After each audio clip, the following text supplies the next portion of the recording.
Hello everyone, मैं रवि एक बार फिर आप सभी का स्वागत करता हूं टारगेट गुरुकुल के ऑनलाइन प्लेटफॉर्म पे। जैसे कि आप सभी को पता है कि आपका एंट्रेंस एग्जाम परसों है और आप लोग की तैयारी एकदम क्लियर चल रही होगी, बहुत अच्छे से क्लासेस चल रहे होंगे। जो लोग भी ऐप पे हैं वो अपने सारे क्लासेस को रिवाइज कर लिए होंगे, अपने नोट्स को सारे रिवाइज कर लिए होंगे और यूट्यूब पे भी सारे प्रैक्टिस पेपर को सॉल्व कर चुके होंगे। आज की क्लास में हम लोग बात करेंगे कि जो मिक्स क्वेश्चन हम लोग प्रैक्टिस पेपर कर रहे थे ना, यूनिट वाइज हम लोग कंप्लीट कर लिए थे।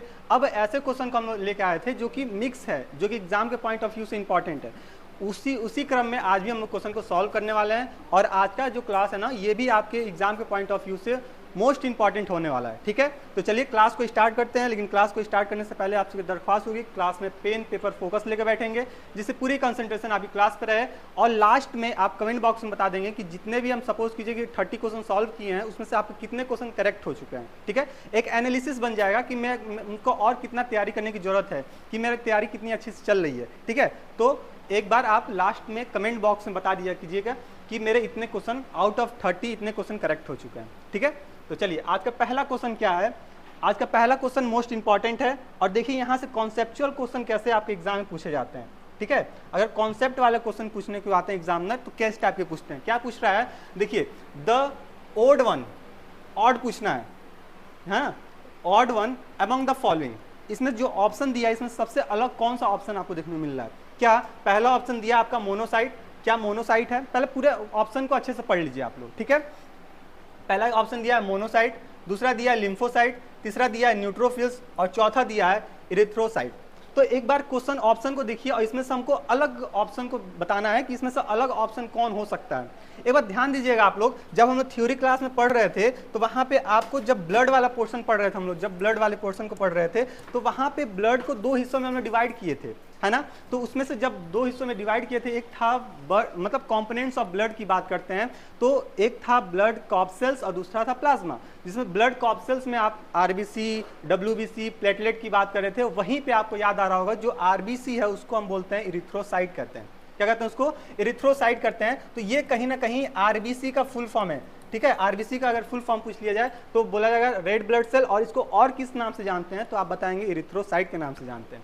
वहीं पे जो दूसरा कंपोनेंट इसके थे ब्लड के, उसको बोलते थे डब्ल्यूबीसी, या फिर इसी को हम लोग ल्यूकोसाइट के नाम से जानते थे, है ना। कितने लोग को याद आ रहा है कि हम लोग इसको ल्यूकोसाइट कहते थे, फिर वहां पे इसका इंपॉर्टेंट कैरेक्टरिस्टिक की बात किए थे। अब वहीं पे जो डब्ल्यूबीसी है ना, उसके चार कंपोनेंट, चार टाइप उसके वहां पे भी हम लोग देखे थे, जो कि था आपका न्यूट्रोफिल्स, मोनोसाइट, लिम्फोसाइट, है ना, इस्नोफिल्स। ये सारे चीज डब्ल्यूबीसी के पार्ट्स हम लोग देखे थे। तो ऑप्शन को ध्यान से देखिए कि ये जो स्टार्टिंग के जो तीन ऑप्शन दिख रहे हैं, यानी कि मोनोसाइट, लिम्फोसाइट और न्यूट्रोफिल्स, ये आपके डब्ल्यूबीसी के टाइप्स हैं। क्या है, डब्ल्यूबीसी के टाइप्स है। वहीं पे अगर बात कर लें तो ये जो इरिथ्रोसाइट है ना, ये आपका खुद में खुद एक आरबीसी का अदर नेम है, इसका कोई आरबीसी का टाइप नहीं है। तो इसके वजह से ये ऑप्शन इन तीनों ऑप्शन से क्या हो गया, अलग हो गया। और वही चीज हमको बताना था। तो इसका करेक्ट ऑप्शन, जितने लोग भी 4 बता रहे हैं ना, 1 का 4 उनका करेक्ट हो जाने वाला है। ठीक है, और इसके बारे में जो भी डिटेल है वो आपको क्लास में बता दिया गया था कि आरबीसी कितने कंपोनेंट, इसको किस शेप को कहते हैं। चलिए यहाँ पे थोड़ा सा हम लोग लिख लेते हैं कि ये कैसे होते हैं, बाई कॉनकेव शेप के होते हैं। कैसे होते हैं, बाई कॉनकेव शेप के होते हैं। ठीक है, और इसको रेड ब्लड सेल के नाम से जानते हैं। ठीक है, ये इसमें हीमोग्लोबिन पिगमेंट होता है जिसको आयरन पिगमेंट के नाम से जानते हैं, जो कि ऑक्सीजन को कैरी करने के लिए रिस्पॉन्सिबल होता है। ये तमाम सारी बातें हैं जो कि हम लोग पेड क्लास में हम लोग डिस्कस भी कर लिए थे और इससे पहले जो भी क्वेश्चन हम लोग सॉल्व कर रहे थे वहां पे डिस्कस कर लिए थे। तो आई होप पहला क्वेश्चन आपको क्लियर हो गया होगा कि फर्स्ट क्वेश्चन का करेक्ट ऑप्शन आपका 4 हो जाने वाला है। चलिए आगे बढ़ते हैं हम लोग क्वेश्चन नंबर 2 पे। क्वेश्चन नंबर 2 क्या दिया है, देखिए ये भी मोस्ट इंपॉर्टेंट है। यहां से भी कॉन्सेप्ट वाला क्वेश्चन, अगर आपका थोड़ा सा भी कॉन्सेप्ट इधर उधर हुआ आपका ऑप्शन गलत हो जाएगा। कैसे, क्या पूछ रहा है, phloem is a tissue found in. अब देखिए आप जो लोग फ्लोएम, जाइलम, आप लोग इतना उम्मीद है कि आप लोग ये सब नाम सुने, जो लोग पढ़े थे उन लोगों को भी बताया गया था कि प्लांट में 2 टाइप के ऐसे टिश्यू होते हैं जिनको बोलते हैं एक जाइलम और दूसरा होता है आपका फ्लोएम। ये तो आप लोग सुने थे। जो जाइलम होता है वो वाटर कैरी करने के लिए रिस्पॉन्सिबल होता है। क्या किसके लिए रिस्पॉन्सिबल होता है, वाटर को कैरी करने के लिए रिस्पॉन्सिबल होता है। कहां से करता है, तो सर ये रूट से कहां ले जाएगा, top of the plant, plant के टॉप हिस्से पे, है ना, तो बॉटम टू टॉप की तरफ अगर वाटर का कैरी आउट करना है तो वो करेगा आपका जाइलम। लेकिन वहीं पे अगर फ्लोएम की बात करें तो ये जो फ्लोएम होता है ये वाटर को कैरी ना करते हुए क्या करता है, जो भी लीव्स में, पत्ते में जो भी फूड का सिंथेसाइज हो रहा है, ठीक है, उस फूड के सिंथेसाइज होने के बाद जो भी मतलब जो भी फूड बन गया ना, फोटोसिंथेसिस हुआ, फूड बन गया, अब वो फूड को क्या करेगा, प्लांट के डिफरेंट बॉडी पार्ट्स में उसको ट्रांसमिट करेगा। तो ये काम होता है आपका फ्लोएम का। तो आई होप यहां तक का कॉन्सेप्ट आपको पहले से पता था, क्लियर था, ठीक है। तो इसमें ज्यादा कुछ बताने की जरूरत नहीं है कि जो फ्लोएम होता है वो फूड को, एक सेकेंड, हाँ, तो ये किसका क्या करता है, तो ये कैरी फूड, क्या कैरी करता है, फूड को कैरी करता है डिफरेंट बॉडी पार्ट्स के पार्ट्स प्लांट में, ठीक है। तो बताइए यहां तक कॉन्सेप्ट आपका क्लियर है कि नहीं। तो ये क्या करेगा, फूड को ट्रांसमिट करने के लिए रिस्पॉन्सिबल होता है। अच्छा, एग्जाम में बहुत अच्छा एग्जामिनर क्वेश्चन होता है, अगर जाइलम फ्लोएम पूछा है तो वहां से एक अच्छा क्वेश्चन ये निकल के आ जाता है कि सर जो जाइलम होता है ना ये बाई डायरेक्शनल होता है, सॉरी जो जाइलम होता है वो यूनी डायरेक्शनल होता है। क्या होता है, यूनी डायरेक्शनल होता है। लेकिन वहीं पे अगर फ्लोएम की बात करें तो ये कैसा होता है, बाई डायरेक्शनल होता है। अब यूनी डायरेक्शनल बाई डायरेक्शनल क्या है सर, कि जो यूनी डायरेक्शनल है ना ये एक ही दिशा में संचालित होगा, मतलब बॉटम से टॉप की तरफ ही जाएगा, इसलिए इसको यूनी डायरेक्शनल कह दिए। ये टॉप से बॉटम पे नहीं आएंगे। लेकिन वहीं पे फ्लोएम है, ये प्लांट के चारों तरफ मल्टी डायरेक्शनल पे जाते हैं, इसलिए इसको बोलते हैं बाई डायरेक्शनल, या फिर एग्जाम में आपसे पूछ सकता है क्या हो सकता है वो, यूनी डायरेक्शन, मल्टी डायरेक्शनल या फिर बाई डायरेक्शनल। ऑप्शन देखिए क्या दिया है, जो फ्लोएम टिश्यू है, अब ये किस में पाए जाते हैं, क्या रिप्रोडक्टिव ऑर्गन है, तो यहाँ पे कोई रिप्रोडक्टिव ऑर्गन की तो हम लोग बात नहीं की है सर। क्या प्लांट का एक पार्ट्स है, मतलब टिश्यू है, क्या इंसेक्ट में पाए जाते हैं, क्या फिर मैमल्स में पाए जाते हैं। तो इतना कॉन्सेप्ट बताने के बाद आपको तुरंत दिमाग में ये बात क्लिक कर रहा होगा, सर ये जो फ्लोएम है ना ये प्लांट्स का टिश्यू है, प्लांट्स के क्या है, टिश्यू है, जो कि जाइलम और फ्लोएम होते हैं, दो अलग अलग। यहाँ पे हमको फ्लोएम ही पूछ लिया था। तो बताइए यहाँ तक कॉन्सेप्ट क्लियर है कि नहीं, या इसका करेक्ट ऑप्शन आपका 2 हो जाएगा, सेकेंड का बी, ठीक है। तो जितने लोग भी सेकेंड का बी बता रहे हैं उनका कॉन्सेप्ट मतलब क्वेश्चन जो है करेक्ट हो चुका है। चलिए इसको स्क्रीनशॉट ले लीजिए या फिर अपने कॉपी में नोट कर लीजिए, फिर हम लोग आगे बढ़ते हैं। क्वेश्चन नंबर 3 क्या दिया है, potato is a modification form of, क्या पूछ रहा है, आलू किसका संशोधित रूप होता है, किसका होता है, क्या वो रूट का होता है, जो हम लोग आलू खाते हैं क्या वो रूट होता है, क्या वो स्टेम होता है, क्या फ्रूट होता है, क्या फिर लीव्स होता है, किसका उसका मॉडिफिकेशन क्या होता है। तो अगर रूट की बात करें ना तो ये हम लोग का क्या क्या आ सकता है, आप लोग बता सकते हैं कमेंट में। अगर पोटैटो की बात करें तो ये किसका मॉडिफिकेशन होता है, स्टेम का मॉडिफिकेशन होता है, किसका होता है, स्टेम का मॉडिफिकेशन होने वाला है। आप लोग कमेंट बॉक्स में बताइएगा कि ये जो रूट है किसका मॉडिफिकेशन, मतलब जो भी हम लोग फ्रूट जो खा रहे हैं ना, जैसे कुछ भी चीज़ A to Z जो भी प्लांट से खा रहे हैं उसका जो रूट वाला हिस्सा किसको खाते हैं, तो ये चीज़ आप बताइएगा। चलिए क्वेश्चन नंबर 4 पे आते हैं हम लोग। 4 क्या दिया है, scarification of seed is done from the removing of. अब सीड में स्क्लेरिफिकेशन हो रहा है तो उसको रिमूव करने का प्रोसेस को क्या कहते हैं, क्या वो डॉर्मेंसी होता है, क्या जर्मिनेशन इनहिबिटर्स होता है, क्या वो ये ग्रोथ होते हैं, क्या फिर एम्ब्रियो होते हैं। तो इसका करेक्ट ऑप्शन क्या हो सकता है, ठीक है। ऑप्शन हिंदी में भी देख लीजिए, वही चीज दिया हुआ है कि डॉर्मेंसी होगा, कि ग्रोथ जर्मिनेशन इनहिबिटर होगा, या फिर ग्रोथ होगा, या फिर एम्ब्रियो होगा। तो जब भी सीड का स्क्लेरिफिकेशन की बात करते हैं ना तो ये होता है आपका डॉर्मेंसी। तो जितने लोग भी 4 का ए बता रहे हैं ना उनका करेक्ट ऑप्शन हो जाने वाला है 4 का ए। यानी कि अभी तक आपका 4 क्वेश्चन का आंसर करेक्ट हो चुका है और चारों का कॉन्सेप्ट क्रिस्टल क्लियर भी हो चुका है, ठीक है। तो ये चीज है, इसको देख लीजिए सर।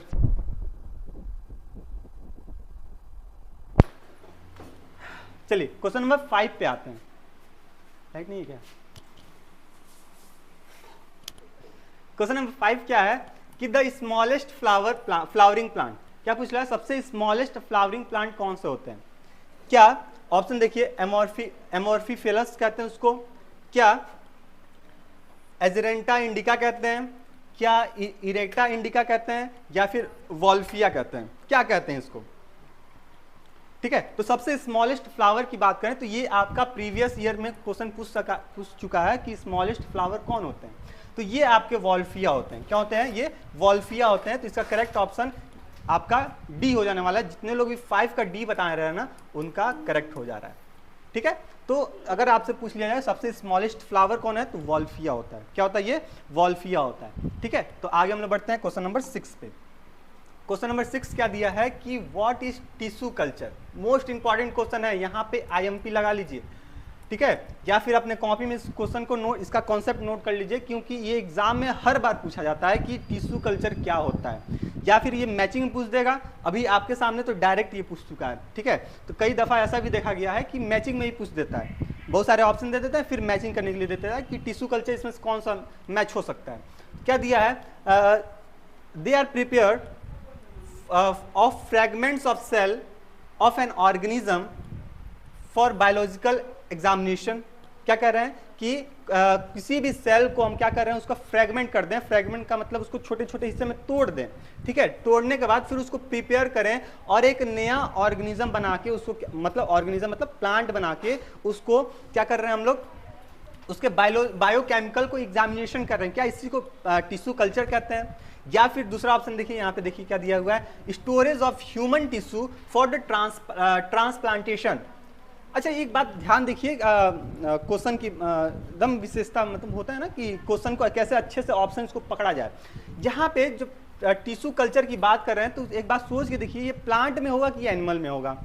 तो अभी तक जो हम लोग टिश्यू कल्चर पढ़े हैं, तो ये मोस्टली प्लांट में देखने को मिलता है, एनिमल की बात नहीं करते हैं। तो यहाँ पे अगर ह्यूमन की बात कर रहे हैं ना, तो ये ऑप्शन हम लोग का गलत हो गया। ठीक है, तीसरा ऑप्शन देखिए कि the special type of skin grafting to treat the burn cases. क्या कह रहा है कि अगर स्पेशल टाइप का टिश्यू है जिसमें से किसी पर्सन का हाथ या कोई भी स्किन वाला हिस्सा है वो जल गया, फिर उसके लिए टिश्यू कल्चर की जाती है। क्या ये बात सही हो गया? तो हमको तो लग नहीं रहा है कि ये बात सही है। स्किन जला होगा, फिर वहाँ कुछ ऐसा कॉन्सेप्ट तो है नहीं टिश्यू कल्चर का। या फिर नन ऑफ दिस को तो हटा दीजिए। इसका जो करेक्ट ऑप्शन हो जाएगा ना आपका, अगर टिश्यू कल्चर की बात करते हैं तो टिश्यू कल्चर क्या होता है कि एक छोटा सा सेल लेंगे प्लांट और किसी भी ऑर्गेनिज्म का। अब ये ऑर्गेनिज्म आपका स्पेशली प्लांट की बात की जाती है, तो उसके ऑर्गेनिज्म के सेल को लेके उसके बायोकेमिकल एग्जामिनेशन करेंगे कि इसके सेल में प्रोटीन की कंपोनेंट क्या है, कॉम्पोजिशन उसकी, फिर कार्बोहाइड्रेट की कॉम्पोजिशन क्या है। तो ये सारा कॉम्पोजिशन करके हम एक नया ऑर्गेनिज्म का फॉर्मेशन कराते हैं, उसी को हम लोग टिश्यू कल्चर के नाम से जानते हैं। तो इसका करेक्ट ऑप्शन आपका ऑप्शन नंबर 1 हो जाएगा। जितने लोग भी 1 बता रहे थे, 6 का A उनका करेक्ट हो जाने वाला है, क्योंकि ये preparation of fragment of cell होता है, फिर उसका बायोकेमिकल एग्जामिनेशन की जाती है। तो बताइए यहाँ तक कॉन्सेप्ट क्लियर है कि नहीं?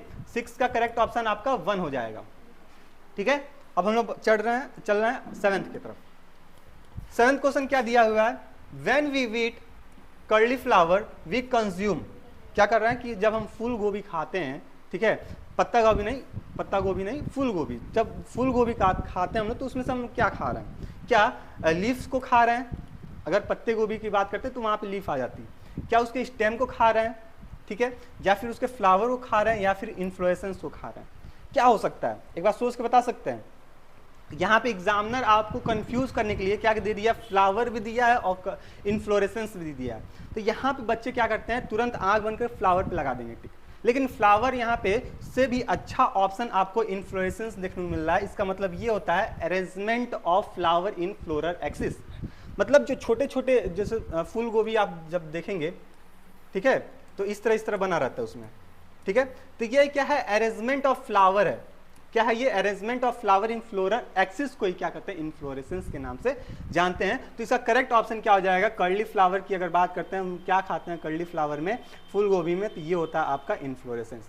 तो इसका करेक्ट ऑप्शन क्या हो जाने वाला है, ऑप्शन नंबर D हो जाने वाला है। यानी कि इसका करेक्ट ऑप्शन आपका 7th का D हो जाएगा। ठीक है, तो बताइए यहाँ तक कॉन्सेप्ट क्लियर है कि नहीं है? ठीक है, अब हम लोग आगे की तरफ बढ़ते हैं। क्वेश्चन नंबर 8, 1 सेकंड दे दीजिए, इसको थोड़ा सा बड़ा कर देते हैं। चलिए, और आप लोग एनालिसिस भी करते चलेंगे। मैं मतलब अभी तक हम लोग 7 क्वेश्चन सॉल्व कर लिए, 7 में से आपका कितना करेक्ट हो चुका है, एक जगह आप लोग नोट भी करते चलिए। ठीक है, और जो क्वेश्चन आपका गलत हो जा रहे हैं, तो उस क्वेश्चन का जो भी कॉन्सेप्ट है अपने कॉपी में नोट कर लिए, क्योंकि वो लास्ट टाइम में वही रिवाइज करने के लिए अच्छा साबित करने वाला है। ठीक है, आप लोग को क्वेश्चन नंबर 8 पे आते हैं। क्वेश्चन नंबर 8 क्या है, which of the following are the mostly woody trees always prelims and never herbs और द एनिमल्स। इसमें से क्या क्वेश्चन पूछ रहा है कि इस टाइप कौन सा ऐसा पौधा है जिसमें अधिकतर लकड़ी वाले होते हैं। ठीक है, उसमें जो बाहरी हिस्सा होता है वो वुडी होता है, मतलब हार्ड होता है। तो इसमें से किस डिवीजन से ये बिलोंग करते हैं? क्या ये एंजियोस्पर्म से बिलोंग करते हैं, क्या जिम्नोस्पर्म से बिलोंग करते हैं, क्या टेरिडोफाइटा से बिलोंग करते हैं, क्या ब्रायोफाइटा से बिलोंग करते हैं? आप लोग ऑप्शन बताते रहिए। सबसे पहले ये बताइए कि प्लांट जो होते हैं ना, किंगडम प्लांट, कितने लोग को याद आ रहा है किंगडम प्लांट? हम लोग अच्छे से डिस्कस किए थे, किंगडम प्लांटी, या फिर कहीं कहीं किंगडम प्लांटी के भी नाम से जाना जाता है इसको, ठीक है, किंगडम प्लांटी। इसमें सबसे पहले क्या आता है, सबसे प्रिमिटिव डिवीजन कौन आते हैं इसके? तो इसके आते हैं एल्गी। क्या आते हैं इसको? इसमें एल्गी आते हैं, जिसको हम बहुत लोग खुश होकर थैलोफाइट्स के नाम से जानते हैं, कि क्योंकि इसमें जो भी लीव्स, स्टेम्स और लीव्स है उसको हम लोग डिफ्रेंशिएट नहीं कर पाते हैं, ठीक है। तो सबसे प्रिमिटिव टाइप के, सबसे छोटे टाइप के जो होते हैं एल्गी होते हैं, सहवाल होते हैं। इसके बाद क्या आता है? इसके बाद जो डिवीजन आएगा एल्गी के बाद आता है आपका ब्रायोफाइटा। क्या आता है आपका? ब्रायोफाइटा। फिर क्या आता है? ब्रायोफाइटा के बाद आता है आपका टेरिडोफाइटा, ठीक है। टेरिडोफाइटा के बाद क्या आता है? जिम्नोस्पर्म। क्या आते हैं? जिम्नोस्पर्म। फिर क्या आते हैं आपके? एंजियोस्पर्म। जो एल्गी होते हैं ना, ये कंप्लीटली एक्वेटिक होते हैं। कैसे होते हैं? कंप्लीटली एक्वेटिक होते हैं। तो यहाँ पे छोटा सा कॉन्सेप्ट आप लोग लिख लीजिए अपने समझ के लिए। एक सेकेंड, कलर चेंज नहीं हो पाया। हाँ, तो अगर एल्गी की बात करें, ये कंप्लीटली कैसे होते हैं? एक्वेटिक होते हैं। एक्वेटिक होते हैं। कुछ ऐसे भी होते हैं मॉइस्ट सॉइल पे पाए जाते हैं, मॉइस्ट सॉइल, या फिर जहाँ पे नमी वाली एरिया होती है ना, वहाँ पे, जैसे अभी बरसात का मौसम आ गया, छत पे से जो पानी गिर रहे हैं पाइप से, वहाँ पे दीवार पे देखिए हरे हरे काई जमे रहते हैं, तो वो क्या है? सब एल्गी ही है। तो मॉइस्ट वाला एरिया है, वहाँ पे भी ये ग्रो कर गए रहते हैं, ठीक है। जो ब्रायोफाइटा होते हैं, ये क्या होते हैं? फर्स्ट आपका टेरेस्ट्रियल प्लांट होते हैं। क्या होते हैं? First terrestrial plant. आपसे एग्जाम पूछ सकता है। या फिर एम्फीबियन ऑफ प्लांट किंगडम के भी नाम से जानते हैं इसको। क्या बोलते हैं इसको? इसे लिख लीजिए, एम्फीबियन ऑफ प्लांट किंगडम। तो आपसे इससे डायरेक्ट क्वेश्चन पूछ सकता है कि which division are known as amphibian of plant kingdom. तो आप बताएंगे सर ये ब्रायोफाइटा होता है। ये एम्फीबिया का मतलब ये है कि ये जमीन पे भी रहते हैं, पानी में भी रहते हैं। लेकिन ये जो मोस्टली इनका जब इवोल्यूशन हो जाता है ना, तो ये जमीन पे आ जाते हैं। लेकिन जब जैसे इनका जब रिप्रोडक्शन का समय आता है, कॉपुलेशन का समय आता है, और कॉपुलेशन होने के बाद जैसे फर्टिलाइजेशन का जब पीरियड इन लोग का आता है, तो उस दौरान इनको वाटर की रिक्वायरमेंट पड़ जाती है, ठीक है। तो उस दौरान इनको क्या करना पड़ता है? पानी की तरफ रुख करना पड़ता है, पानी की तरफ जाना पड़ता है इनको, तभी जाके ये फर्टिलाइजेशन इनके अंदर पॉसिबल है। जैसे देखते हैं नदी तालाब के किनारे किनारे बड़े बड़े लत्तियाँ होती हैं, ठीक है। कुछ हद तक मतलब उनका जड़ तो मिट्टी की तरफ रहेगा, लेकिन उनका जो आगे वाला जो तना है ना, वो पानी पे जाकर रहेगा। इसका मतलब ये है कि वो फर्टिलाइजेशन के लिए वो पानी की तरफ गए हुए हैं। तो ये आपके ब्रायोफाइटा के अंदर आता है। अगर टेरिडोफाइटा की बात करें तो ये कंप्लीटली टेरेस्ट्रियल प्लांट होते हैं। ये इनकम्प्लीटली होते हैं क्योंकि पानी और लैंड दोनों पे होते हैं। और जो टेरिडोफाइटा होते हैं ये आपके कंप्लीटली कैसे होते हैं? टेरेस्ट्रियल होते हैं। और इनका जो लीफ होता है ना, फेदर लाइक होता है। इनको पहचानने का बहुत अच्छा तरीका है, फेदर लाइक जो भी लीव्स है उसको टेरिडोफाइटा कहते हैं। इसे एग्जाम्पल सारा चीज़ हम लोग डिस्कस किए थे, ठीक है। फिर जिम्नोस्पर्म, एंजियोस्पर्म। यहाँ पे ऑप्शन क्या दे रहा था कि ऐसे डिवीजन के बारे में बताना है जो कि कैसे होते हैं? वुडी ट्रीज होते हैं, साथ ही साथ वो प्रीनियल्स एंड नेवर द हर्ब्स और द एनिमल्स। उनके जो बाहरी हिस्सा होता है ना, वो वुडी टाइप के होते हैं। तो इस टाइप के जो प्लांट होते हैं उसको हम क्या बोलते हैं? आपका जिम्नोस्पर्म। क्या बोलते हैं इसको? जिम्नोस्पर्म के नाम से जानते हैं, ठीक है। तो हम लोग अब क्वेश्चन नंबर 8 का करेक्ट ऑप्शन आपका बी हो जाएगा, ठीक है। अब हम लोग आगे की तरफ चलेंगे। Question number 9। क्वेश्चन नंबर 9 है क्या? ए डाइकॉट रूट शो। अब कोई डाइकॉट रूट है किसी प्लांट का, तो ये क्या शो करेगा? क्या ए लार्ज पिथ शो करेगा, क्या रिड्यूस और नो पिथ शो करेगा, या फिर एंडार्च जाइलम करेगा, या फिर कॉन ज्वाइंट बंडल्स करेंगे? क्या कर सकता है? ये बात सोच के बताइए आप लोग, ठीक है। तो जब भी बात करेंगे ना कि इसका, एक सेकेंड,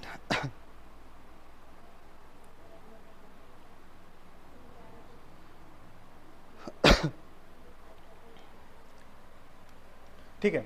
तो इसका करेक्ट ऑप्शन क्या हो सकता है कि जो डाइकोट रूट होते हैं ये क्या शो करते हैं? क्या लार्ज पिथ शो करते हैं, क्या रिड्यूस और नो पिथ शो करते हैं, कम और कोई पिथ नहीं होता है, क्या एंडार्च होते हैं जाइलम या फिर कोजवाइन बंडल होता है। तो याद कीजिए, आप जब भी हम लोग थ्योरी क्लास में पढ़ रहे थे कि जो डाइकोट रूट होते हैं ना, उनके पास कैसा होता है, कोई पीथ नहीं पाई जाती है, किसी टाइप का कोई पीथ नहीं होता। पीथ क्या होता है सर, कि ये अगर सपोज कीजिए ये कोई प्लांट का जो स्टेम है, तो इसका जो बीच वाला हिस्सा होता है ना, ये खाली स्पेस होता है, और इस इधर क्या आता है, वुडी सब्सटेंस रहता है, तो इसी को हम लोग पीथ कहते हैं। इसी में वेस्कुलर टिश्यूज लगे रहते हैं। तो ये जितने भी डाइकोट रूट होते हैं ना, उसमें कोई आपका पीथ नहीं देखने को मिलता है, और ये रिड्यूस टाइप के होते हैं। तो इसका करेक्ट ऑप्शन आपका 2 हो जाने वाला है, यानी कि 9 का करेक्ट ऑप्शन आपका बी हो जाएगा। तो जितने लोग भी बी बता रहे हैं ना, उनका करेक्ट ऑप्शन हो जाने वाला है। ठीक है, अब 9 के बाद हम लोग 10 की तरफ चलेंगे कि 10 क्वेश्चन क्या दे रहा है, और ये भी मोस्ट इंपॉर्टेंट है। कैसे? क्योंकि इसमें क्या पूछा है, एडवेंटेजियस रूट की बात की जा रही है। रूट 2 टाइप के होते हैं, एक टैप रूट होता है, एक एडवेंटेजियस रूट होता है। ठीक है, इसी को फाइबरस रूट के नाम से भी जानते हैं। टैप रूट आप लोग देखे होंगे सर, कि जो टैप रूट है ना, टैप रूट, कभी भी आप आम का पौधा उखाड़िए या फिर किसी भी फ्लावर का पौधा उखाड़ दीजिए, ठीक है, तो उसका जो रूट होगा ना, कुछ इस टाइप का होगा, इस टाइप का। ये क्या होता है, टैप रूट होते हैं। वहीं पे अगर किसी घास का पौधा मतलब कोई घास है, उसका जैसे दूब है ना, दूब को उखाड़ दीजिए, या फिर धान है उसको उखाड़ दीजिए, है ना, तो उसका जो रूट होगा वो फाइबर के जैसे ऐसे निकले रहते हैं, तो इसको कहते हैं फाइबरस। तो ये रूट 2 टाइप के होते हैं। आपसे जब भी पूछा जाए तो रूट कितने टाइप के, 2 टाइप का, एक टैप रूट होता है, दूसरा फाइबरस रूट होता है। ठीक है, तो ये चीज़ है। क्या पूछ रहा है क्वेश्चन में कि एडवेंटेशियस रूट डेवलप फ्रॉम, ये जो एडवेंटेशियस रूट है वो कैसे डेवलप करते हैं? क्या एपिडर्मिस से डेवलप होते हैं, क्या पेरिसाइकिल या और इंटरस्टिशियल पैरेन्काइमा से रिलीज होते हैं, या फिर कॉर्टेक्स से, या फिर एंडोडर्मिस से, ये किससे बनते हैं, ये चीज़ पूछ रहा है हमसे। ठीक है, तो ये जो होगा आपका जो एडवेंटिशियस रूट है, यानी कि हम फाइबरस की कहीं ना कहीं बात कर रहे हैं, तो ये आपका किससे हो सकता है बताइए? ये आपका होता है पेरिसाइकिल से। कहाँ से डेवलप करेगा? पेरिसाइकिल से डेवलप करेगा, या फिर इंटरफेशियल पैरेन्काइमा से ये डेवलप करने वाला होता है। ठीक है, तो इसका करेक्ट ऑप्शन आपका बी हो जाएगा। करेक्ट ऑप्शन आपका बी हो जाएगा, यानी कि 10 का बी। ठीक है, जितने लोग भी 10 का बी बता रहे हैं उनका करेक्ट ऑप्शन हो जाने वाला है।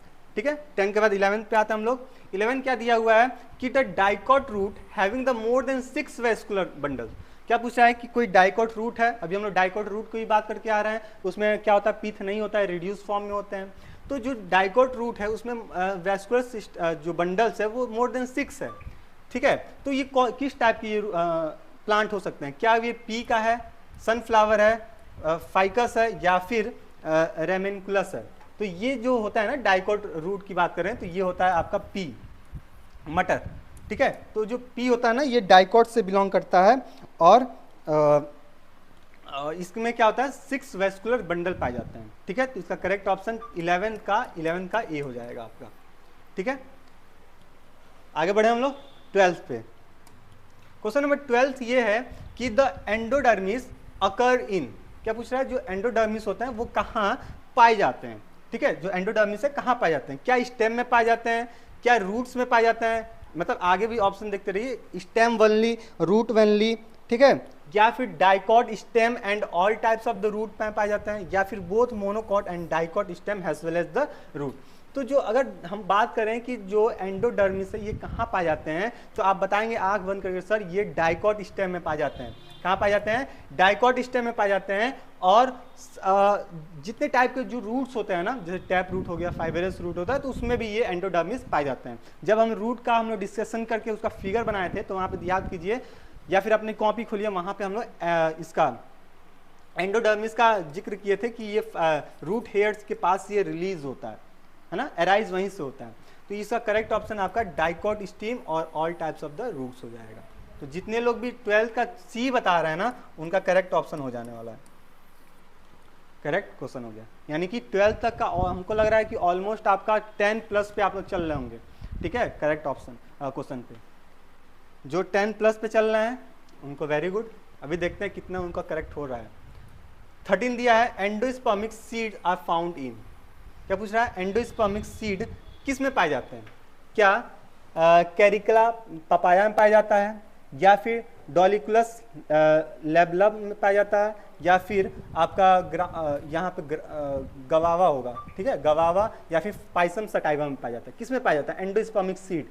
जब एंडोस्पर्मिक सीड की बात करते हैं तो ये आपके पपाया में पाए जाते हैं। किसमें? पपीता में जो होता है ना, पपीता। ऑप्शन में देखिए, ऑप्शन नंबर 1 जो है ये आपके एंडोडर्मिक सीड पाए जाते हैं इसमें, ठीक है। तो जितने लोग भी 13 का करेक्ट ऑप्शन आप ऑप्शन नंबर 1 बता रहे हैं, उनका ऑप्शन क्या हो जाने वाला है? करेक्ट हो जाने वाला है। तो ये इंपॉर्टेंट है, यहाँ से इस टाइप के क्वेश्चन आपको एग्जाम में देखने को मिल सकता है, क्योंकि ये लास्ट ईयर में इस तरह का क्वेश्चन पूछा गया है आप लोग से, ठीक है। तो एंडोस्पर्मिक सीड डायरेक्ट पूछ लिया है ना, एंडोस्पर्मिक सीड किसमें पाया जाता है? तो आप उनको बताइए, पपीता में, पपाया में।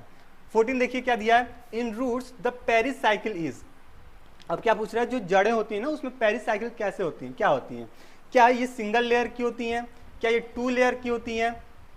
यहाँ पे 2 कर लीजिएगा, TWO, ठीक है, TWO 2 कर लीजिएगा। या फिर 3 लेयर की, या फिर एब्सेंट होती है। तो जो रूट होते हैं इसमें आपका पूछ रहा है कि जो पेरिसाइकिल होते हैं वो कितने कैसे होते हैं? क्या सिंगल लेयर की होती हैं? ठीक है, मतलब जो पेरिसाइकिल है, सपोज करिए ये रूट है, क्या ये पेरिसाइकिल सिंगल लेयर की होंगी, या फिर डबल लेयर की होंगी, या फिर ट्रिपल लेयर की होंगी? तो ये रूट में अगर पेरिसाइकिल की बात करते हैं तो ये आपके सिंगल लेयर के पाए जाते हैं। कैसे होते हैं? सिंगल लेयर के पाए जाते हैं। डबल लेयर, ट्रिपल लेयर की बात इसमें हम कहीं भी नहीं करते हैं। तो पेरिसाइकिल हमेशा आपका सिंगल लेयर पाए जाते हैं, ठीक है। तो इसका भी करेक्ट ऑप्शन 14 का करेक्ट ऑप्शन 1 हो जाएगा। तो जितने लोग भी A बता रहे हैं या फिर 1 बता रहे हैं, उनका क्वेश्चन करेक्ट हो जाने वाला है, ठीक है। बताइए, यहाँ तक अगर कोई डाउट हो तो कमेंट बॉक्स में तुरंत आप पूछ सकते हैं। चलिए आगे चले 15 पे। 15 क्या दिया है? The monocot root. अभी हम लोग डाइकोट की बात कर रहे थे, अब मोनोकोट की भी बात करते हैं कि अगर मोनोकोट से कैसा क्वेश्चन पूछा जा सकता है। क्या पूछ रहा है कि monocot root differ from the dicot root in having. अब कोई मोनोकोट रूट है और डाइकोट रूट है, उसमें हम डिफ्रेंशिएट कैसे कर सकते हैं? क्या उसमें ओपन वेस्कुलर बंडल होगा तब कह देंगे कि ये मोनोकोट है, ये डाइकोट है? या फिर बोल दें कि स्कैटरिंग वेस्कुलर बंडल है तब कह सकते हैं कि ये मोनोकोट है या फिर डाइकोट है? या फिर उसमें वेल डेवलप पीथ होंगे तब कह देंगे? या फिर radical arrange of the vascular bundle कि तब कह देंगे? तो अगर हम जब भी बात करें कि मोनोकोट और डाइकोट को डिफ्रेंशिएट करने की बात जब भी आती है, तब हम बोलेंगे सर कि इसमें वेल डेवलप पिथ की बात करते हैं। किसकी बात करते हैं? वेल डेवलप पिथ की बात करते हैं। तो ये कैसे, इससे हम क्या कर सकते हैं? मोनोकोट और डाइकोट को हम डिफ्रेंशिएट कर सकते हैं। तो जितने लोग भी 15 का C बता रहे हैं या फिर 3rd बता रहे हैं ना, उनका क्वेश्चन करेक्ट हो जाने वाला है, ठीक है। आगे बढ़ा जाए यहां से।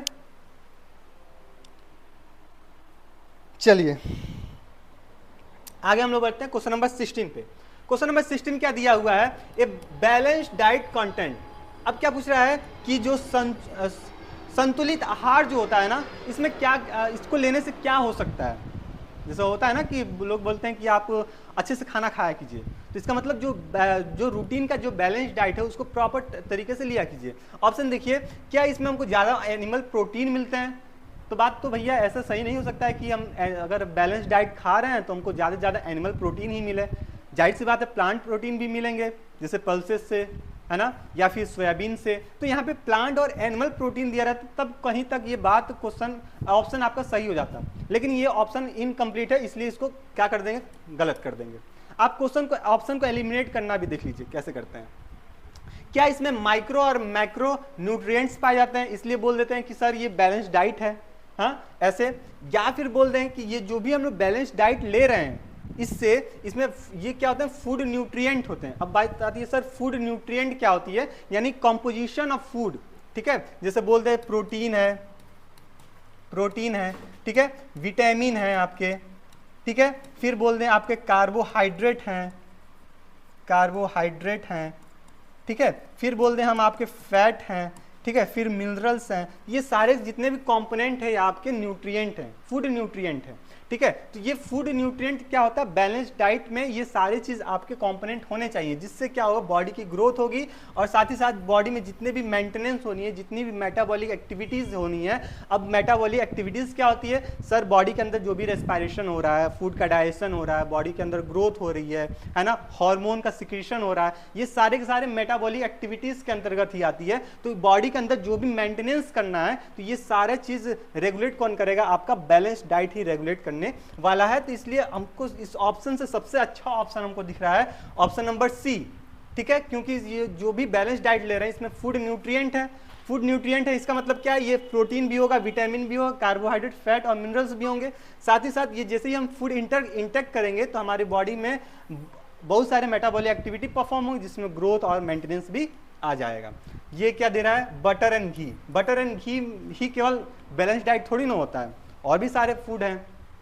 तो इसके वजह से बता सकते हैं सर जो 16 का करेक्ट ऑप्शन आपका सी हो जाएगा, यानी कि थर्ड हो जाएगा। ठीक है, आगे हम लोग बढ़ते हैं। क्वेश्चन नंबर 16 के बाद क्वेश्चन नंबर 17 पे आते हैं। क्वेश्चन नंबर 17 क्या दिया है, ए फूड चेन कंसिस्ट ऑफ, क्या पूछ रहा है, फूड चेन किससे कंसिस्ट होता है? क्या ये प्रोड्यूसर होता है? इसमें फूड चेन क्या होता है कि कोई भी ऑर्गेनिज्म दूसरे ऑर्गेनिज्म पे डिपेंड रहता है अपने फूड के लिए, उसी को क्या कहते हैं, फूड चेन कहते हैं। जैसे कि आप देख लीजिए कि कोई भी प्लांट है, प्लांट को आप बोलेंगे सर ये प्लांट कब से पीला होने लग गया, ठीक है, तो इसके लिए आपको ग्रीन में बना देते हैं। ये सपोज कि ये स्मॉल प्लांट्स हैं, ये प्लांट्स पे फूड के लिए कौन डिपेंड है, तो आपके जितने भी ये फ्रॉग हो गए, फ्रॉग को ना कहते हैं, ग्रास होपर कहते हैं, सबसे अच्छा ग्रास होपर हो गए, ये प्लांट पे डिपेंड है। फिर वो किसी और पे, वो कि जो कंपोनेंट हो गए वो किसी और पे डिपेंड हो, जैसे फ्रॉग है वो ग्रास हॉपर पे या फिर अदर इंसेक्ट पे डिपेंड है। तो ये क्या होता है, एक तरह का फूड चेन बन जाता है। जैसे इस कर लें हम लोग इकोलॉजी का कॉपी, देखिए नोट्स वहाँ पे हम लोग लिखे थे, क्या है, सबसे पहले प्लांट है, ये किस पे डिपेंड है, सनलाइट से, ठीक है, सनलाइट से। फिर ये है आपका ग्रास हॉपर, ठीक है, ग्रास हॉपर। फिर इसको खाने वाले कौन हैं, तो आपके फ्रॉग हैं, ठीक है, इसको खाने वाले आपके स्नैक हैं। तो ये देखिए आपस में एक चेन बन रहा है ना, सन से स्नैक तक, फिर इसको खाने वाले हवेक हो जाएंगे। तो ये क्या है, एक श्रृंखला बन रही है, चेन बन रही है, ठीक है। तो इसी को हम लोग फूड चेन कहते हैं, जो कि एक ऑर्गेनिज्म दूसरे ऑर्गेनिज्म पे डिपेंड रहता है फूड के लिए, ठीक है। तो इसी को हम लोग फूड चेन के नाम से जानते हैं, ठीक है। फूड चार्ज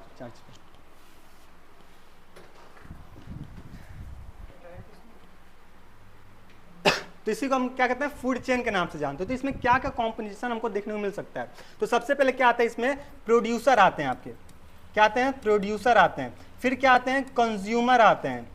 कंज्यूमर मतलब प्रोड्यूसर मतलब प्लांट क्या करेगा, उसको प्रोड्यूस कर रहा है, ठीक है। कंज्यूमर क्या होगा, उसको इंटेक कर रहा है, उस फूड को कंज्यूम कर रहा है। हाँ हो गया स्टार्ट, चल रहा, ठीक है। तो ये कंज्यूमर, अब कंज्यूमर में क्या आते हैं, सेकेंडरी आते हैं, इसमें बता देंगे सर, सेकेंडरी आते हैं और टर्सरी आते हैं। तो कंज्यूमर भी दो टाइप के हो जाते हैं, सेकेंडरी और टर्सरी, ठीक है। कंज्यूमर के क्या बात क्या आते हैं, डिकम्पोजर आते हैं, ऐसे लिख लीजिए, डिकम्पोजर, ठीक है। तो ये क्या है, एक सीरीज है, एक चेन है, जो कि फूड चेन में हमको देखने को मिलता है, जो कि जो भी ऑर्गेनिज्म है दूसरे ऑर्गेनिज्म पे, मतलब हेटेरोट्रॉपिक मोड ऑफ न्यूट्रिशन है, ये दूसरे ऑर्गेनिज्म पे डिपेंड रहता है अपने खाने के लिए। तो इसमें क्या पूछ रहा है, देखिए ऑप्शन, देखिए ऑप्शन को कैसे एलिमिनेट कर सकते हैं। देखिए अगर हम फूड चेन की बात की, इसमें प्रोड्यूसर की बात किए हैं, कंज्यूमर की भी बात की है, और डिकम्पोजर की भी बात की है, ठीक है। डिकम्पोज मतलब वही जो ऑर्गेनिज्म मर जाता है, तो उसको जैसे होता है ना, आसपास में कोई ऑर्गेनिज्म मर गया तो उसका सड़े गले वाला जो होता है उसी को डिकम्पोजिशन करते हैं, ठीक है। यानी कि बैक्टीरिया उस पर लग जाते हैं, कुछ फंगस लग जाते हैं, जिसको इंटेक करने लगते हैं। तो इसमें ऑप्शन में देखिए क्या हो गया, प्रोड्यूसर ही केवल क्या है, क्या इसमें केवल प्रोड्यूसर की बात की है, नहीं, कंज्यूमर और डिकम्पोजर की बात की है। तो इसमें कंज्यूमर भी नहीं हो सकता है, डिकम्पोजर भी केवल नहीं हो सकता है। तो इसलिए ऑप्शन आपका प्रोड्यूसर एंड ए कंज्यूमर आप कह देंगे, तो ये आपका करेक्ट हो जाएगा, ठीक है। अगर इसके साथ डिकम्पोजर भी दिया रहता तो और अच्छा हो जाता, ठीक है। तो इसलिए हम क्वेश्चन ऑप्शन नंबर सी पे जाएंगे, क्योंकि क्यों इसमें हम केवल प्रोड्यूसर की बात नहीं कर रहे हैं, केवल कंज्यूमर की भी बात नहीं करेंगे, डिकम्पोजर की भी नहीं बात करेंगे, सबकी बात करेंगे, प्रोड्यूसर और कंज्यूमर, साथ ही साथ डिकम्पोजर की बात भी करेंगे। तो जितने लोग भी ऑप्शन नंबर सी बता रहे हैं या फिर थर्ड बता रहे हैं 17 का, उनका करेक्ट हो जाने वाला है, ठीक है। अब हम चलते हैं क्वेश्चन नंबर 18 पे। क्वेश्चन नंबर 18 क्या है, देखिए ये भी बहुत अच्छा क्वेश्चन है, कॉन्सेप्ट वाला क्वेश्चन है, बहुत अच्छा सा। क्या दिया, एक healthy fresh water fish is placed in the salt water. अब कोई क्या है कि जैसे होता है ना कि हम गर्म वाले एरिया में रहते हैं, ठंड वाले एरिया में जाकर रहने लग गए, वहाँ पे माइग्रेट कर गए, शिफ्ट हो गए, तो फिर जाहिर सी बात है कि हम लोग अभी अपने जैसे यूपी में है गर्म वाला एरिया है और हम लोग को भेज दिया जाए रसिया में, ठीक है, तो वहाँ पे क्लाइमेट कुछ और है, ठंडे वाला है, ठीक है, तो वहाँ पे जाने के बाद तुरंत तबीयत खराब होना है, ये तो निश्चित है, ठीक है। तो इसी तरह कोई मछली है जो कि कहाँ बिलोंग करती है, फ्रेश वाटर में बिलोंग करती है, तो उसको उठा के हम लोग डाल दे रहे हैं मेरीन वाटर में या फिर सॉल्टी वाटर में डाल दे रहे हैं, तो फिर उसको क्या हो सकता है। ऑप्शन देखिए, A fish become dehydrates and die, fish में क्या हो जाएगा, डिहाइड्रेशन होने लगेगा और फिर वो मर जाएगी। क्या ये fish become the bloated and dies, ठीक है। सी ऑप्शन देखिए, fish suffer from the fungal and bacteria disease and then die. फिर चौथा ऑप्शन क्या दिया, there is no observable effect on the fish provided there the suffering food. तो अगर कोई भी फिश है, मछली है, उसको अगर फ्रेश वाटर से बिलोंग करिए, अगर उसका इन्वायरमेंट चेंज कर दिया जाए, उसको मेरीन वाटर में डाल दिया जाता है, तो उसमें क्या होने लगा, डिहाइड्रेशन होने लगा। पहली बात तो यही है सर, उसमें क्या हो जाएगा, डिहाइड्रेशन होने लगा। क्यों? क्योंकि उसके बॉडी में जो एब्जॉर्प्शन हो रहा है ना, वो सॉल्ट का होने लगेगा। पहले क्या हो रहा था, नॉर्मल वाटर का एब्जॉर्ब हो रहा था, लेकिन अब नॉर्मल वाटर एब्जॉर्ब ना होके सॉल्ट का एब्जॉर्प्शन होने लगता है, जो कि क्या होने लगा, उसके बॉडी में ज़्यादा अमाउंट में सॉल्ट हो जाएगी, यानी कि डिहाइड्रेशन का प्रोसेस उसमें देखने को मिल जाएगा और फिर एक समय ऐसा आएगा मछली खत्म, ठीक है। तो इसका करेक्ट ऑप्शन आपका 1 होने वाला है, यानी कि 18 का करेक्ट ऑप्शन आपका, जितने लोग भी 1 बता रहे हैं ना, उनका क्वेश्चन ये करेक्ट हो गया, ठीक है। और जिन लोग का ए नहीं बता के 2 बता रहे होंगे तो वो अपना ऑप्शन करेक्ट कर लीजिए, क्योंकि इसका ऑप्शन 1 होने वाला है। चलिए 18 के बाद 19 पे आते हैं। 19 क्या दिया हुआ है, ये देखिए, बहुत अच्छा है ये भी, manufacturing food by the process of. अगर यहाँ पे मैन्युफैक्चरिंग, एग्जामिनर मैन्युफैक्चरिंग ना यूज करके सिंथेसाइज दिया रहता ना, तो ये क्वेश्चन और अच्छा हो जाता है। बायो में हम लोग मैन्युफैक्चरिंग वर्ड का यूज नहीं करते हैं, तो इसको यहाँ पे आप लिख लीजिए सिंथेसाइज। ये मैन्युफैक्चरिंग वर्ड जो है ना, ये इंडस्ट्री के लिए यूज़ की जाती है, कि जो इंडस्ट्री में जो प्रोडक्ट बन रहा है उसको मैन्युफैक्चर कर रहे हैं, लेकिन हमारे बॉडी में मैन्युफैक्चर ना करके उसको सिंथेसाइज के नाम से जानते हैं, ठीक है। तो the synthesize food by the process of photosynthesis in the plant is the exchange of. क्या पूछ रहा है कि जो प्लांट है उसमें फोटोसिंथेसिस का प्रोसेस हो रहा है, लाइट एनर्जी केमिकल एनर्जी में कन्वर्ट हो रहा है, फिर वो केमिकल एनर्जी फूड के लिए रिस्पॉन्सिबल हो जा रहा है प्लांट के लिए। तो ये किस टाइप का प्रोसेस है, क्या ये एनाबोलिज्म है, क्या कैटाबोलिज्म है, या बोथ एनाबोलिज्म और कैटाबोलिज्म है, या फिर कह सकते हैं नाइदर एनाबोलिज्म नॉर कैटाबोलिज्म। तो सबसे पहले ये बात बताइए कि जो एनाबोलिज्म और कैटाबोलिज्म है ये किसका टाइप है। तो जो एनाबोलिज्म और कैटाबोलिज्म है ना, आप लोग याद कीजिए, ये मेटाबॉलिक एक्टिविटी का एक हिस्सा होता है। अभी हम लोग मेटाबॉलिक एक्टिविटी के बारे में बात भी कर रहे थे कि ये जो मेटाबॉलिक एक्टिविटीज होती है, इसका मतलब ये होता है कि हमारे बॉडी में जितने भी एक्टिविटीज यहाँ परफॉर्म हो रही हैं, चाहे वो रेस्पायरेशन की बात कर लें, चाहे डाइजेशन की बात कर लें, है ना, चाहे क्या कहते हैं हार्मोन का सिक्रीशन की बात कर लें, या फिर रिप्रोडक्शन की ही बात कर लें, तो ये सारे के सारे मेटाबॉलिक एक्टिविटीज होते हैं। ये 2 तरह के होते हैं, एक होता है आपका एनाबोलिज्म, दूसरा होता है कैटाबोलिज्म। एनाबोलिज्म का मतलब ये होता है कि जो एनर्जी बन रही है ना, एनर्जी बन रही है, जैसे हम लोग खाना खाते हैं तो खाना का डाइजेशन हुआ, ग्लूकोज का ब्रेकडाउन हुआ और वो एनर्जी बन गया, तो इस प्रोसेस को बोलते हैं एनाबोलिज्म। फिर कुछ समय ऐसा आता है कि इसी एनर्जी का हमारे बॉडी में इसको यूज की जाती है, यूज इन द सेंस कि बॉडी में यूज करने का मतलब ये हो गया कि बॉडी में कहीं सेल को रिपेयर करना है वहाँ पे यूज कर लिए, फिर हमको सोने जाना है तो उसमें जो एनर्जी खर्च हो रही है उसमें यूज कर लें, फिर हमको पढ़ने जाना है, खेलने जाना है, उसमें जो एनर्जी खर्च हो जा रही है उसको बोलते हैं कैटाबोलिज्म, ठीक है। तो बताइए यहाँ तक कॉन्सेप्ट क्लियर है कि नहीं। एनाबोलिज्म का मतलब ये होता है कि एनर्जी का बनना, एनर्जी क्या होगा, बन रहा है, हिंदी में लिख लीजिए कि एनर्जी बन रहा है। कैटाबोलिज्म का मतलब ये हो गया कि कैटाबोलिज्म जो एनर्जी बना है उसका खपत होना, ठीक है, उसका खपत करने को क्या कहते हैं, कैटाबोलिज्म कहते हैं। तो यहाँ पे बताइए क्या हो रहा है, फोटोसिंथेसिस, अब तो एनर्जी बन रहा है ना, तो इसको हम बोलेंगे एनाबोलिज्म बोलेंगे। क्या बोलेंगे, इसको एनाबोलिज्म बोलेंगे। लेकिन इसी एनर्जी का अगर प्लांट यूज करने लगे फूड को पकाने में, या फिर लीव्स को, नए लीव्स को बाहर निकालने में, है ना, या फिर फूड को ट्रांसमिट करने में जो एनर्जी खर्च हो रही है, तो उस तब कंडीशन आ जाता है आपका कैटाबोलिज्म। तो ऑप्शन को ध्यान से पढ़िए, फिर आपका ऑप्शन करेक्ट हो जाएगा। तो जितने लोग भी ऑप्शन 1 बता रहे हैं 19 का, उनका करेक्ट हो जाने वाला है। आगे बढ़िए, क्वेश्चन नंबर 20 क्या दिया हुआ है, curd chewing animals are known as. जो कर्ड च्यूइंग एनिमल्स होते हैं उनको किस नाम से क्या कहते हैं उसको? क्या वो फंजीवोरस होते हैं, क्या स्कैंजीवोरस होते हैं, क्या रूमिनेंट्स होते हैं, या फिर कैनाबल्स होते हैं? हिंदी में भी वही चीज़ दिया हुआ है कि जो कर्ड च्यूइंग होते हैं, यानी कि जो जैसे बोलते हैं ना गांव देहात में क्या कहते हैं उसको, खाना खाने के बाद फिर उसको निकाल के चबाते हैं, क्या करते हैं सर उसको? एक वर्ड देते हैं, जैसे गाय भैंस होती है ना, खाना खा लेती है फिर उसको खाली समय बैठ के चबाती है, उसको हाँ में भी यही करते हैं। तो ये जितने भी एनिमल होते हैं ना, उसको वो किससे बिलोंग करते हैं? रूमिनेंट से बिलोंग करते हैं। कबूराना, पबुराना, हाँ, तो उसको वो किससे बिलोंग करते हैं? रूमिनेंट से बिलोंग करते हैं। ये देसी भाषा का लैंग्वेज है, क्यों सर? हाँ, पबुरिया रही है।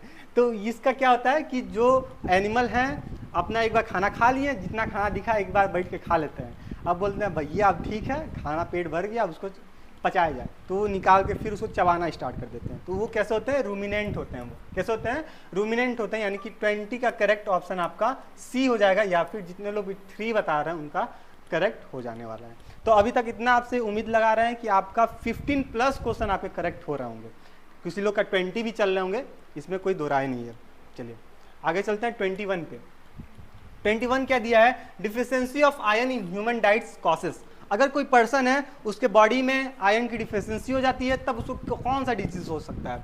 क्या उसको ग्लाइटर हो सकता है? ग्लाइटर में सर आयोडीन की कमी जब हो जाता है ना, घेंगा रोग, तब उसको कहते हैं स्कर्वी। स्कर्वी कब होता है? जब बॉडी में विटामिन सी की कमी हो जाती है, तब स्कर्वी होने लगता है ना। मांस में से खून आने लगता है, हाँ, या फिर पायरिया जिसको कह देते हैं, तो विटामिन सी से होता है। एनीमिया कहते हैं, या फिर रैकेट्स कहते हैं। रैकेट्स का मतलब क्या होता है?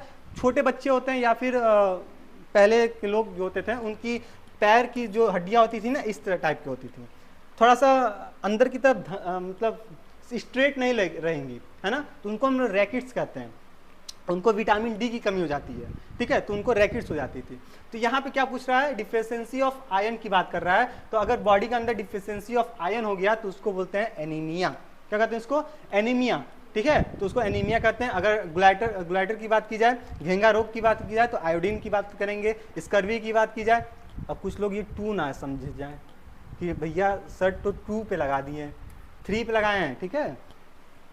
तो स्कर्वी कब हो गया? विटामिन सी की कमी हो गई तब। यहाँ पे लिख लीजिए विटामिन सी, यहाँ पे क्या लिख लीजिए? आयोडीन, ठीक है। ये क्या हो गया? विटामिन डी, और ये क्या हो गया आपका? आयरन। तो इस टाइप के क्वेश्चन आपको एग्जाम में भर भर कर देखने को मिल जाएंगे।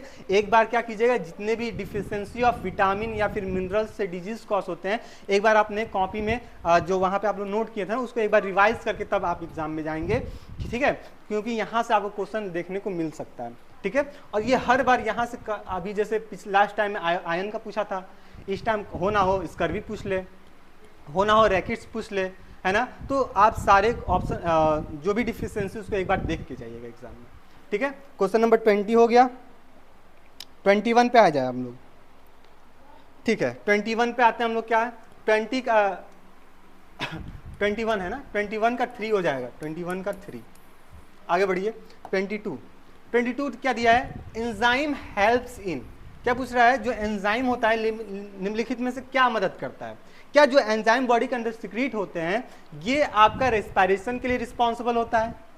सर एक बार याद करके देखिए कि जब हम लोग रेस्पिरेशन पढ़ रहे थे वहां पे कोई ऐसा पर्टिकुलर एंजाइम की बात कर रहे थे क्या कि जो कि रेस्पिरेशन को परफॉर्म कराता हो? सर ऐसा तो कोई बात नहीं किए थे कि जो सेल में ऑक्सीजन गया है, ग्लूकोज की गया है, उसका ब्रेक डाउन कर दे रहे हैं, फिर वो एनर्जी का फॉर्मेशन हो जा रहा है, रेस्पिरेशन हो जा रहा है। सर यहाँ पे कोई एंजाइम का रेगुलेट नहीं होता है। क्या फूड के डाइजेशन के लिए क्या एंजाइम की जरूरत पड़ती है? सोच के बताइए। या फिर इम्यूनिटी सिस्टम को हाँ उसको मजबूत करने के लिए क्या एंजाइम की जरूरत पड़ती है? या फिर पर्सन में रिप्रोडक्शन कराना है तो क्या वहां पे एंजाइम की जरूरत पड़ेगी? सर जब भी हम लोग रिप्रोडक्शन की बात करते हैं वहाँ पे हार्मोन की जरूरत पड़ती है, जैसे प्रोजेस्टेरोन की बात करते हैं, एस्ट्रोजन की बात करते हैं, वो हार्मोन होते हैं, वो एंजाइम नहीं होते हैं।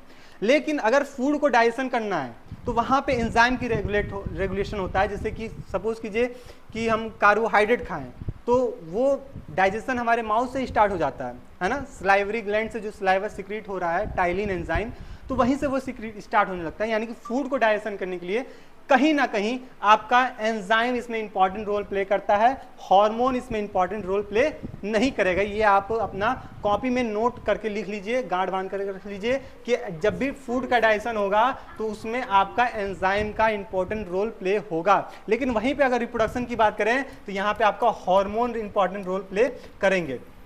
क्या करेंगे? हार्मोन इंपॉर्टेंट रोल प्ले करने वाले हैं। तो आपका 22 का करेक्ट ऑप्शन, जितने लोग बी बता रहे हैं ना, उनका ऑप्शन या क्वेश्चन आपका करेक्ट हो जाने वाला है। ठीक है, तो यहां तक कॉन्सेप्ट क्लियर है कि नहीं क्लियर है?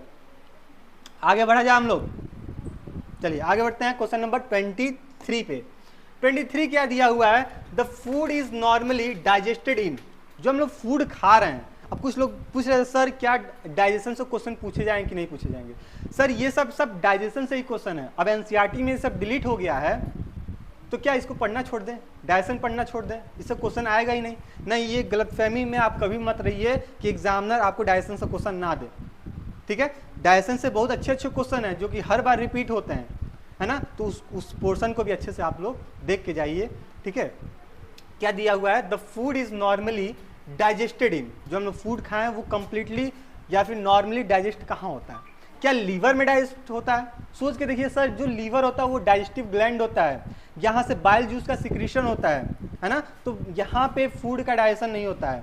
ये साइड पूछ रहा है हमसे, क्या स्टमक में फूड का डाइजेशन होता है? स्टमक में तो फूड को एक जगह इकट्ठा करके रखा जाता है, फिर उसको एसिडिक में कन्वर्ट किया जाता है जिससे वो डाइजेशन होना स्टार्ट हो, तो वहाँ पे डाइजेशन नहीं होता है। क्या स्मॉल इंटेस्टाइन में या फिर लार्ज इंटेस्टाइन में? अगर लार्ज इंटेस्टाइन में बात करते हैं, यहाँ पे एब्जॉर्ब किया जाता है वाटर और मिनरल्स को, या फिर जो फूड पार्शियल अमाउंट में जो फूड डाइजेस्ट नहीं हो पाए हैं उनको वहाँ पे डाइजेस्ट की जाती है। लेकिन वहीं पे अगर स्मॉल इंटेस्टाइन की बात करें ना, तो यहाँ पे ऑलमोस्ट जो भी हम लोग फूड खाते हैं उसका डाइजेशन हमारे स्मॉल इंटेस्टाइन में ही होता है। कहाँ होता है? स्मॉल इंटेस्टाइन में ही होता है। यानी कि फूड को अगर डाइजेस्ट होना है तो कहाँ होगा? स्मॉल इंटेस्टाइन में होगा, ना कि आपके लार्ज इंटेस्टाइन में। लेकिन हाँ, कुछ हद तक कि जो फूड डाइजेस्ट नहीं हो पाया है, ठीक है, तो वहाँ से स्मॉल इंटेस्टाइन में, तो लार्ज इंटेस्टाइन में जैसे ये ट्रांसमिट होता है तो वहाँ पे 1 से 2% जो फूड होते हैं डाइजेस्ट होने वाले होते हैं तो होते हैं, नहीं होने वाले होते हैं उसको फीकल रेक्टम में उसको ट्रांसफर कर दिया जाता है फीकल मैटर में कन्वर्ट करके।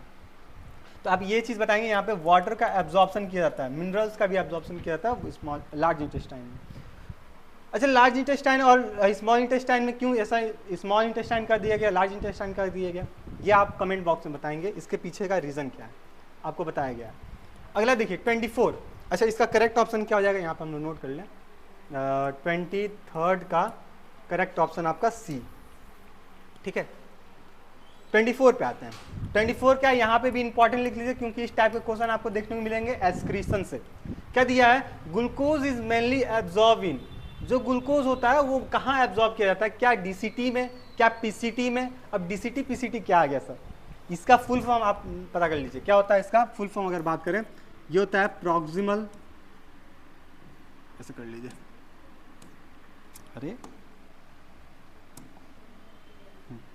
क्या होता है? Proximal convoluted tubules.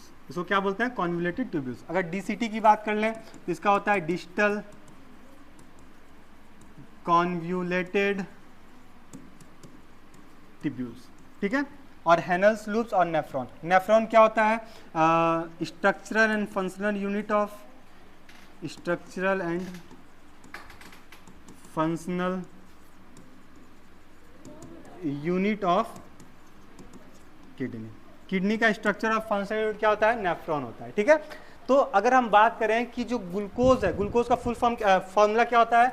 C6H12O6। ये ग्लूकोज का आपका फॉर्मूला होता है। तो ये ग्लूकोज है, कहाँ एब्जॉर्ब किया जाता है? किडनी में। ठीक है, तो ये आपका एब्जॉर्प्शन होता है पीसीटी में। क्या होता है? प्रॉक्सिमल कॉन्वोल्यूटेड ट्यूब्यूल्स में इसको एब्जॉर्ब किया जाता है। तो जितने लोग भी 24 का करेक्ट ऑप्शन नंबर 1 बता रहे हैं उनका ऑप्शन करेक्ट हो जाने वाला है, यानी क्वेश्चन उनका करेक्ट हो जाने वाला है 24 का 1। ठीक है, 24 के बाद 25 पे चला जाए। ठीक है 25 पे आते हैं। ठीक है,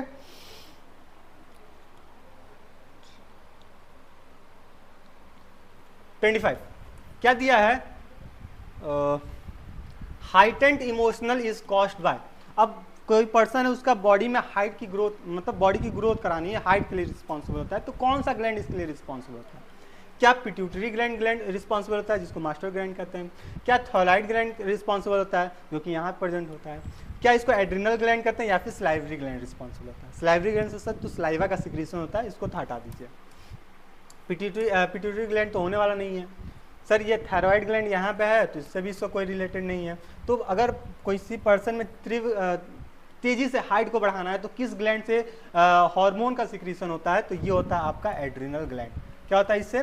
एड्रिनल ग्लैंड से इसको रिस्पॉन्स की जाती है, ठीक है। तो अगर हाइट की बात करते हैं तो ये एड्रिनल ग्लैंड होता है, यानी 25 का करेक्ट ऑप्शन आपका सी हो जाने वाला है, ऑप्शन नंबर 3। आगे बढ़िए, 25 का 26 पे आते हैं। Main substance involve in the transfer of electron in photosynthesis is. अब क्या पूछ रहा है कि फोटोसिंथेसिस होना है, ठीक है, फोटोसिंथेसिस हो रहा है, प्रकाश संश्लेषण हो रहा है, लाइट एनर्जी को केमिकल एनर्जी में कन्वर्ट की जा रही है। अब क्या हुआ कि जो इसमें जो इलेक्ट्रॉन का ट्रांसफर हो रहा है, आप लोग याद कीजिए फोटो सिस्टम 1, फोटो सिस्टम 2 है ना, तो वहां पे जो जेड स्कीम बन रहा था, ठीक है, तो वहां पे जो इलेक्ट्रॉन का ट्रांसफर हो रहा था, तो उसको कैच करने के लिए, जैसे यहाँ से सपोज कि इलेक्ट्रॉन यहाँ से निकला, तो इसको कैच करने की कोई था ना इसको, कि यहाँ से अगर इलेक्ट्रॉन रिलीज हो रहा है तो इसको कोई पकड़ने वाला होगा, फिर यहाँ से अगर इलेक्ट्रॉन आया तो यहाँ पे भी कोई इसको पकड़ने वाले होंगे। तो ये जो इलेक्ट्रॉन का जब ट्रांसफर होता है फोटोसिंथेसिस में, तो इसमें जो मेन ट्रांसमिट हो रहा है, तो ये किसके थ्रू होता है? क्या ये फाइटोक्रोम होते हैं, क्या साइटोक्रोम होते हैं, क्या ये एफएडी होता है, या फिर बोथ ए एंड बी होते हैं? तो जब भी फोटोसिंथेसिस में पूछ लिया जाए कि इलेक्ट्रॉन का ट्रांसमिट करना है, तो इसके लिए कौन रिस्पॉन्सिबल होता है? तो आपका होता है साइटोक्रोम, जिसको शॉर्ट फॉर्म में आपको देखने को मिल जाएगा CYT। अब एग्जाम पूछ लेगा सर साइटोक्रोम ठीक है, ऐसा साइटोक्रोम दे दिया, ठीक है, अगर ऑप्शन में आपको cytochrome 1, cyt A, cytochrome B, cytochrome C, cytochrome D दे दिया, तब आप वहां पे ऑप्शन लगाएंगे साइटोक्रोम सी। क्या बताएंगे? साइटोक्रोम सी बताएंगे, ठीक है। तो यहाँ पे नॉर्मली हमको क्या पूछ रहा था, फाइटोक्रोम और साइटोक्रोम पूछ रहा था, तो साइटोक्रोम बता दिए, लेकिन साइटोक्रोम में भी क्या, साइटोक्रोम सी। तो जितने लोग भी करेक्ट ऑप्शन नंबर 2 बता रहे हैं ना, उनका ऑप्शन करेक्ट हो जाने वाला, क्वेश्चन करेक्ट हो जाए, यानी कि 26 का option number B, option number B क्या हो जाएगा? करेक्ट हो जाएगा, ठीक है। 26 के बाद 27 पे आते हैं। 27 दिया है, the main is in the life cycle. चलिए क्या दिया है कि अगर कोई पर्सन है, उसमें जो प्लाज्मोडियम का जो लाइफ साइकिल है वो कितने नंबर का होता है? क्या प्राइमरी होस्ट होते हैं वो? कोई पर्सन है, सपोज करिए कोई थर्ड पर्सन है, हम आप नहीं, कोई थर्ड पर्सन है, ठीक है, और वो थर्ड पर्सन में प्लाज्मोडियम इंटर कर दिया, है ना, प्लाज्मोडियम इंटर कर दिया, तो ये क्या वो प्राइमरी होस्ट होगा उसका, या फिर सेकेंडरी होस्ट होगा, या फिर इंटरमीडिएट होस्ट होगा, या फिर नन ऑफ दिस होगा? सपोज कीजिए कोई पर्सन है, इसमें प्लाज्मोडियम आके इंटर कर गया, अब ये जो पर्सन है ये कौन सा होस्ट होगा? प्राइमरी, सेकेंडरी, इंटरमीडिएट, क्या? तो ये जो प्लाज्मोडियम आके इंटर किया है ना, ये जो होता है आपका जो पर्सन होगा, वो पर्सन होगा उनका सेकेंडरी होस्ट। तो सर बात अब ये उठती है, क्वेश्चन ये हुआ कि सर ये तो सेकेंडरी होस्ट हो गया, ठीक है, अच्छी बात है, तो सर प्राइमरी होस्ट कौन होगा? वो भी तो कोई होना चाहिए। यहाँ पे हमसे सेकेंडरी होस्ट पूछ दिया, अगर प्राइमरी होस्ट पूछ देता तो बताएंगे sir female Anopheles mosquito, Anopheles mosquito. तो जो फीमेल एनाफ्लीज मॉस्क्यूटो है, उसके स्लाइवा में प्लाज्मोडियम रहता है, जो क्या होता है उसका प्राइमरी होस्ट होता है। अगर वही फीमेल एनाफ्लीज मॉस्क्यूटो इस पर्सन को आगे काट लिए, यानी कि प्लाज्मोडियम इसके अंदर ट्रांसफर हो गया, जैसे ही ट्रांसफर हो जाता है तो ये जो पर्सन हो गया, ये कैसा हो गया? आपका सेकेंडरी होस्ट हो गया, ठीक है। तो जितने लोग भी सेकेंडरी होस्ट बता रहे थे, यानी कि ऑप्शन नंबर जो बी बता रहे थे 27 का, उनका क्वेश्चन करेक्ट हो जाने वाला है, ठीक है। ये हो गया बंद।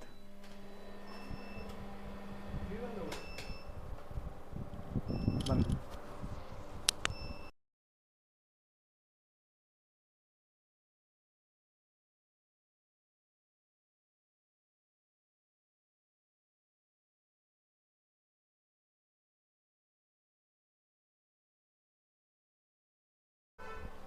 हाँ, तो हम लोग बात कर रहे थे कि जो सेकेंडरी होस्ट होते हैं वो कौन सा होते हैं? मैन का मैन में होते हैं, ठीक है, लेकिन प्राइमरी होस्ट की जब बात करते हैं तो वो हो जाता है आपका फीमेल एनाफिलिस मॉस्किटो। बताइए यहाँ तक कॉन्सेप्ट क्लियर है कि नहीं? तो इसका जितने लोग भी ऑप्शन नंबर बी बता रहे थे उनका ऑप्शन क्वेश्चन करेक्ट हो जाने वाला है। 27 28 पे आते हैं। 28 बहुत अच्छा क्वेश्चन है, ठीक है। कॉन्सेप्चुअल क्वेश्चन ये भी हो जाएगा कि जो मैंगो होता है उसमें विटामिन कौन कौन से होते हैं? Mango content vitamin. तो इसमें क्या vitamin A B, B C, A C और बी ई। तो जो मैंगो होता है उसमें अगर विटामिन की बात करते हैं तो इसमें मेनली आपको विटामिन ए और विटामिन सी देखने को मिलते हैं। क्या चीज़? विटामिन ए और विटामिन सी देखने को मिलता है। तो जो लोग भी ऑप्शन नंबर सी बता रहे थे ना, ऑप्शन नंबर 3 28 का उनका करेक्ट हो जाने वाला है। आगे बढ़ते हैं हम लोग।